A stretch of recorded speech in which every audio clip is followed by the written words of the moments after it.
Hey you guys, Eric here, and welcome to another day of my 90-day Fit for Life challenge. We are on day 27 and things are going up. Things are going a lot better and I'm really happy about it. But I'll be going into those details a little bit later. For right now, I want to be addressing a question.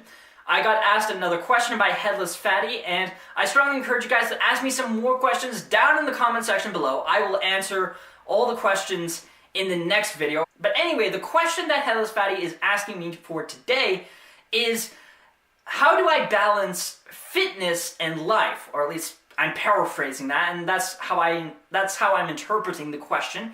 Or just some strategies on productivity. And really one thing that I can suggest for that, for balancing fitness as well as life and all of that, is literally just having a to-do list. Now, I know that a lot of people will say, like, a to-do list doesn't work and all that stuff. Like, they say it's really stressful and all that. And really it comes down to a matter of perspective. Because some of the issues that I believe that a lot of people have with to-do lists is that they treat them like a daily planner, where essentially they write down 20 items down on a list that they're supposed to be doing. But the thing is that 10 of those items are things that they're routinely doing and they don't really need a reminder. So I see to-do lists as more so of a reminder and a way to be bringing you back down to reality.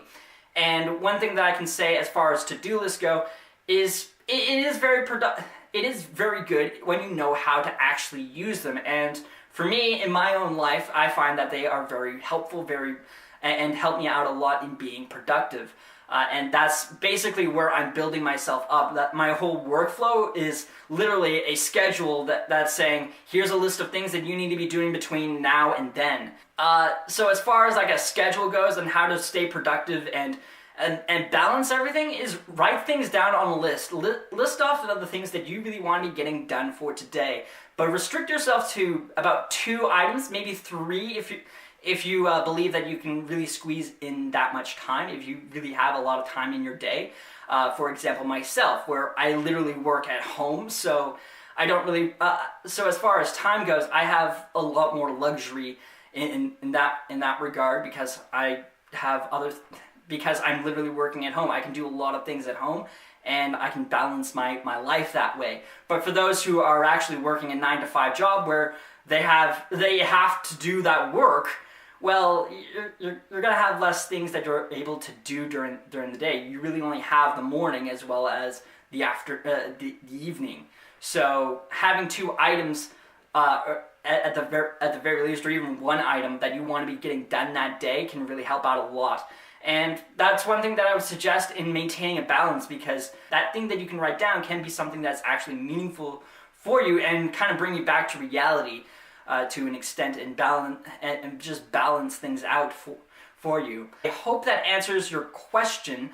Again, I strongly encourage you guys to ask me some more questions down in the comment section below, or you can message me on Facebook, Twitter, or Instagram. My social media links are down in the description below. Anyway, moving things along, I want to be talking about, of course, a challenge that I faced yesterday, as well as an accomplishment.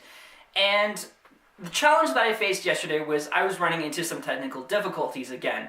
Not necessarily with my computer, it's just pages sometimes don't really like loading and they're very slow, and it's issues on their end as opposed to mine, because my computer is literally brand new. And again, the internet's not really the greatest, even though I'm working right next to it now. And those issues manifested in me actually complaining about them, and basically what I just said, like shifting the blame and thinking in that sort of way. And that's something that I really need to be working on for myself. And and I believe that is basically the reason why I was so unproductive during that week when I didn't have a computer, where I was just where I was complaining and I just refused to do any kind of work because I kept on hitting a brick wall, or I felt like I was hitting a brick wall, and that brick wall was me coming up with an excuse.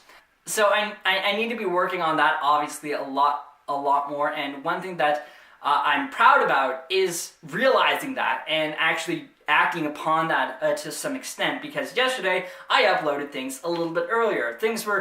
A few things were at least a little bit earlier than last time, which is obviously a really good thing.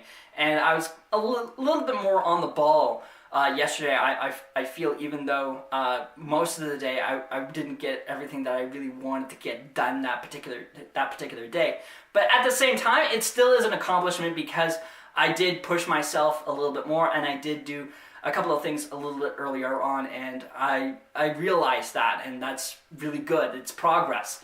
It's progress. It's one more step closer to the workflow that I had before and that momentum that I had before, and I'm really excited about that, and I want to be continuing that.